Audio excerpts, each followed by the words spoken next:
জলপাইগুড়িতেই যে মাইক বন্ধ করতে গিয়ে পুলিশ আক্রান্ত হয়েছে তা নয়, পান্ডুয়াতেও কিন্তু একই ঘটনা ঘটেছে। পান্ডুয়ায় সেখানে মাধ্যমিকের আগে মাইক দারব। গতকাল কি হয়েছিল, পাড়ায় পাড়ায় তারস্বরে মাইক বাজিয়ে একেবারে শব্দযুদ্ধ চলছিল।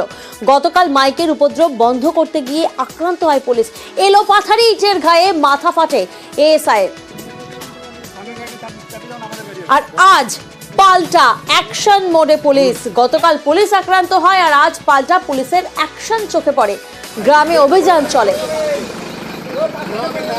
প্রতিনিধি সোমনাথ এই মুহূর্তে আমাদের সঙ্গে রয়েছেন, সরাসরি সোমনাথের কাছে যাব। সোমনাথ, গতকাল আমরা দেখেছি পুলিশকে আক্রান্ত হতে পান্ডুয়াতে, এবং আজ একেবারে অ্যাকশন মোডে সকাল থেকে পুলিশ।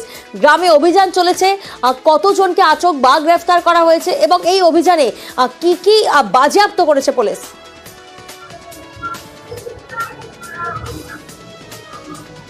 হ্যাঁ দেখো, এই যে পান্ডুয়া নিয়াল গ্রামে গতকালকে শোভাযাত্রা, যে সরস্বতী পুজোর শোভাযাত্রার জন্য তারস্বরে মাইক বাজানো এবং ডিজে বাজানো, যে মেদিনীপুর থেকে কয়েক লক্ষ টাকা দিয়ে তারা ডিজে ভাড়া করে নিয়ে এসেছিল এবং রেসারেসি কে কত জোর মাইক বাজাতে পারে। তারপরে পুলিশ বাধা দিতে গেলে পুলিশ আক্রান্ত হয়।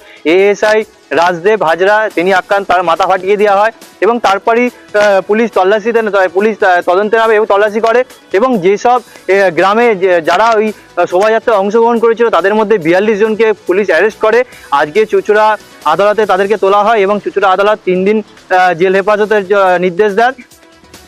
এবং এছাড়াও যেসব ওই 3টে পুজো কমিটির 3টি গাড়ি এবং 2টি ইঞ্জিন ভ্যান, 2টি ইঞ্জিন জেনারেটর এবং বেশ কয়েকটি 40টি মতো বক্স, মানে ডিজে বক্স এবং বেশ অনেক করে চোং আটক করে এবং এই পুলিশ তদন্তে নেমেছে এবং আরো কয়েকজন রয়েছে, তাদেরও খোঁজ চালাচ্ছে। গ্রামে এই নিয়ে অভিযান চলছে। ধন্যবাদ সোমনাথ।